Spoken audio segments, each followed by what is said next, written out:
So we are respectfully acknowledging that we are on the land and we gather on the unceded territory of the Comox First Nations, the traditional keepers of this land.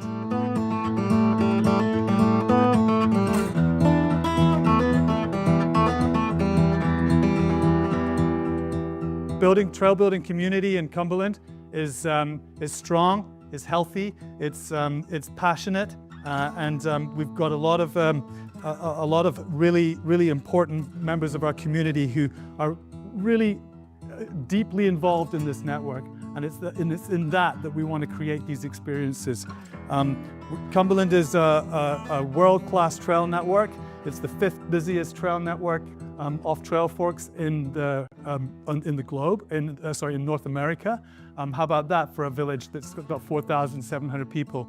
I did a little bit of math. We equate to somewhere in and around the amount of kilometers ridden on a bike in that network in 1 year equates to riding across Canada 355 times. So it's not just a bunch of little trails that we all wander around on. It's causeways, highways, avenues. It's a town, literally. It's busy, right? So that's a busy thing to look after. One of the most important things about UROC, the very backbone of this organization, is its membership. I personally kind of do everything for the members. It's all about the membership. So the more support we get with the membership, those funds for that membership all goes back into the dirt. And all of that dirt work is the trails. And the trails is what wants to give you that memorable experience. So being a member builds communities. Being a member builds communities. It helps maintain the trails. We are allowed to apply designations, build new trails, blue square trails, black diamond trails. It builds a trail community, runners, hikers, walkers, bikers, toads, bears, cougars, you name it. They're all users. Your membership supports the land access agreement, which is ultimately what it's all about, us being able to recreate on these lands legally and legitimately. And UROC pays a huge insurance bill every year to insure the lands that we're allowed to go on there. And then we are allowed to trail build and maintain and manage that network. Oh yeah, well, I'm Dan Espeseth. Moved to Cumberland in 1998. I grew up in Black Creek, so I'm a Comox Valley person. Went to high school, the Old Courtney Junior, junior school there, Vanier for high school. Started mountain biking in junior school in '89. That's when we started riding road bikes, actually, from Black Creek to Courtney. Yeah, so I've been biking all my life, BMX'd when I was a kid before that in Campbell River. And how I ended up here was mostly my friend Matt's fault. We were working at Simon Cycles at the time, and he was all about Cumberland, it's so cool, and the trails are rad, and this and that. And we were mostly riding out at Comox Lake at that point, but did kind of hear about the trails out here, so started coming out here more, and then ended up moving here. And yeah, well, we wanted trails to ride on, so I guess, yeah, we see the magazines and the videos and the evolution of the sport, and our trails weren't up to snuff, so we wanted to make stuff for us to ride on and fun things for other people to ride on. But it was mostly about us. Yeah, we just wanted to challenge ourselves. And I think back then too was all that stunt riding instead of flow, so we'd be hiking along and see the big North Shore skinny log through the forest and figure out how we can make a trail connect to this one log so we could ride along it and not die. What's your opinion of how trails kind of evolved from the early 2000s to now? Yeah, that's interesting. Well, yeah, the stunts and the woodwork and all that, so the North Shore craze, right, kind of died out because, well, it didn't. It's still alive in some places, and in some areas it's neat to have those features, but they're not as sustainable if they're built wrong, right? So yeah, building with dirt and rocks is just lasts longer if it doesn't erode, and it's more fun to ride on. It doesn't get slippery when it's covered in that wet slime. Well, rocks do, but the woodwork can be pretty, I don't know if you've tried to ride Monday's Child recently, that one by the swamp. But yeah, you get 2 feet out on the first ramp and your front wheel's gone. So, yeah. So it's nice to see less wood out there, I guess. So the bike shop started officially December of 2000. So right now we're 24. Comox Lake was more rock slab and and it still is, but yeah, a lot like of that sort of smooth, like Moab style of riding that we didn't have anywhere else. So it was kind of neat to go over there and ride trails like Black Diamond, like that was there that long ago. It's still there, we're riding it now. And then here just wasn't as established. Like I should show you a picture of the old trail map from 2004. And most of the trails, or a lot of the network, was actually out by the landfill. And we were riding the dump trails, we called them. There's a big long one called Bear Highway, Litter Lane, Cherry Pickers, you could do a whole big old XC loop over there. So that's where we'd go to ride cross country. Forbidden was a little more extreme, so you go there for your downhill. And then we started to realize that, we could go up this way and towards like Bugger Pig was always there, Tuna Juice, Cumberland Cruncher was there when I first moved here, so that was kind of the high point, really far trail to get to. And in 98 of the fall, we built Knuckers, was the first trail that friends and myself were part of. And the original Knuckers, it was crazy. It was a different trail than it is now, but the trail that's there now does hook up to the last few switchbacks. And above that, it kind of came in more by the upper part of DCDH. What trails were you riding because of the limitations you had from the bike? Oh, I mean, when we first built Grub and then Stub, because we wanted to go into Pity the Fool, this other group of guys built that trail. We just wanted to keep going up to the top. Yeah, we were pushing our downhill bikes up there, and then 2005, the more modern all mountain bike hit the scene, so we started taking those up there and realized how fun and capable those bikes were on that kind of old gnarly terrain. And occasionally we'd end up there in a cross-country bike too. Like that's back when we still had the quiver of bikes, right? Because it was like, we used to have single speeds, your little cross-country bike, and then your big downhill bike. Depending on where you're going, you choose whichever bike to take. Yeah, we called our downhill bikes big bikes back then, and my favorite one would have been the old Balfa BB7, kind of the original high pivot downhill bike, French-Canadian company. You try and ride those up the hill, but a lot of times you're walking beside your bike. We had 42 tooth chain ring and stuff, but they were 26-inch wheels, so I don't know how that translates to 29, but probably be like having a 38 with your 29er. Still a lot of chain ring to pedal. Yeah, there's nobody around. We didn't have there were no trail building standards or knowledge. We used a lot of, just put all that organic material in there and just cover it with a few rocks and dirt. It'll be fine. For the most part it was, but it was a challenge to go for a group ride and have everyone come out without an injury or a mechanical, right? That was part of you were doing first aid and mechanics every ride back then. And now we can, go for a group ride and not have anything bad happen. How the club started at first, it was just kind of a bunch of the boys just kind of got together and started a bike club because we were hosting races. So Jeremy from the hostel and myself and Matt, my old partner, we would host races but use them under the Comox Valley Cycle Club umbrella. And they're primarily a road club, but they did have the Comox Cup mountain bike series back in the day.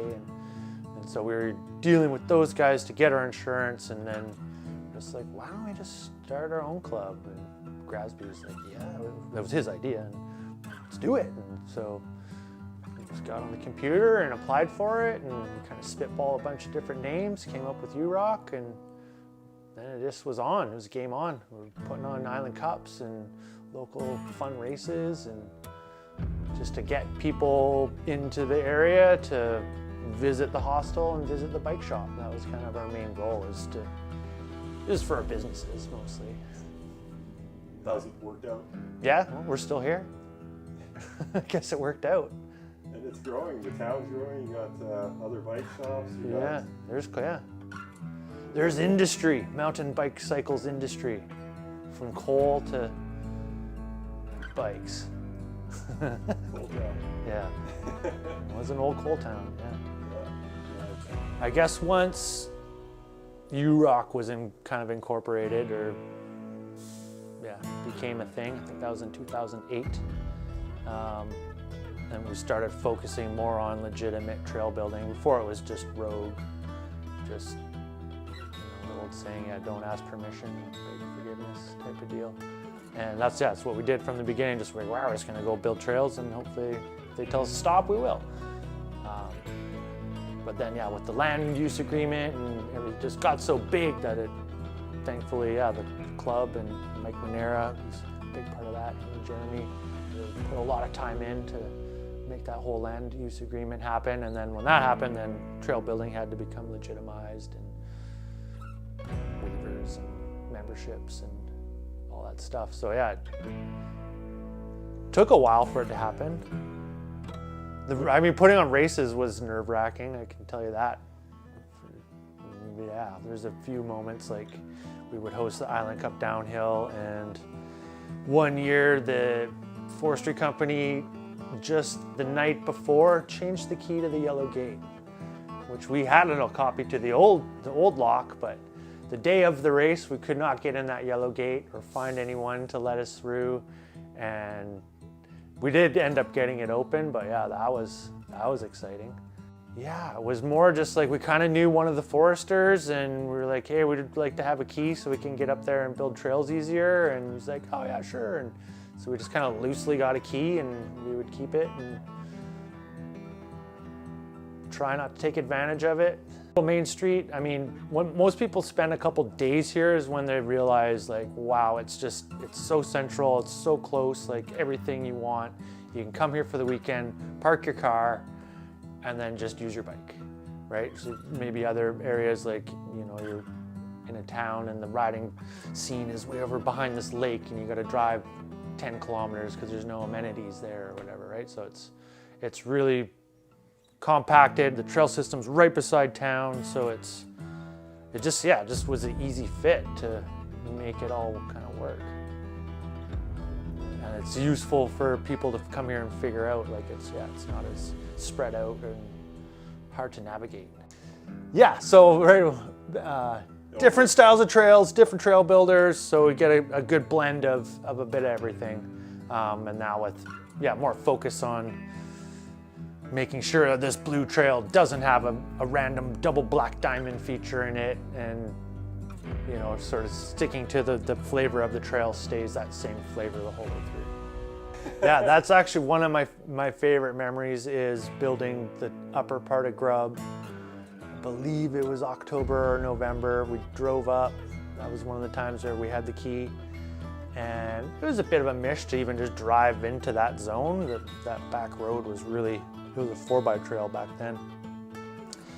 So we decided to spend the night, and we put up a tarp and kind of camped out. It was a bit of a stormy night. We had one flashlight, and motivation, it was dark out, and there's those 2 upper jumps we actually built in the dark with one flashlight.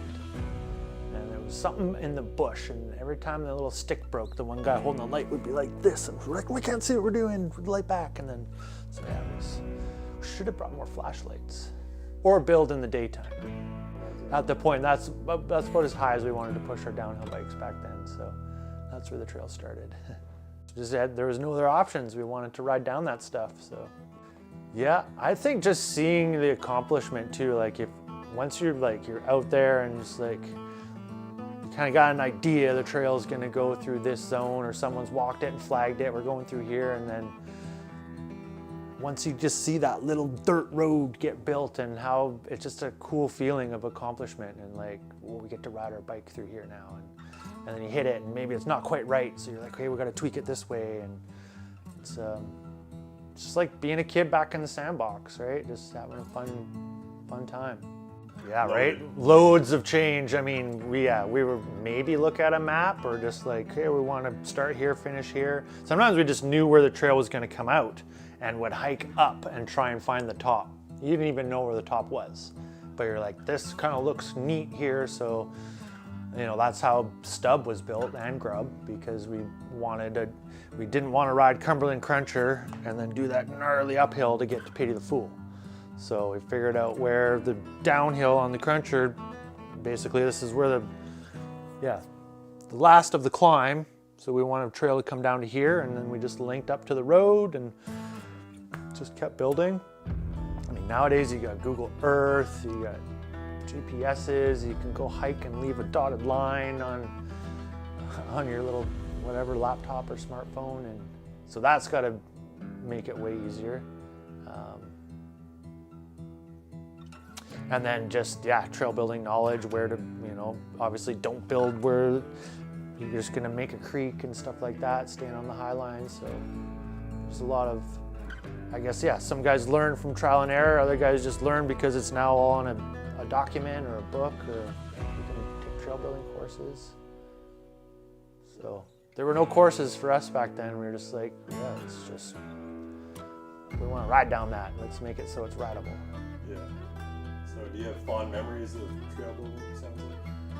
Most of it. Part of your character? Yeah, I mean, I haven't built in quite a while, but a long time ago, it was like, that's all we would do every weekend. Like, if we weren't racing, we were building or riding, but a lot of building for sure, especially in the fall, I think, spring and fall.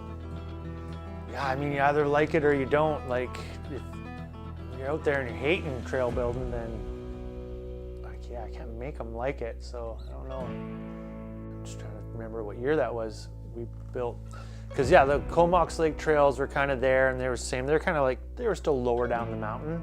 They hadn't kind of crept up there yet. So the highest trail that we were riding was Arbutus Hill, which was basically a trials motorbike trail that mountain bikers figured they could ride down, because the motorbikes were going up it. There weren't many of those guys around, so there were never any conflicts. I never actually ever saw a trials motorbike go over there, but I just heard that we were riding on their trails.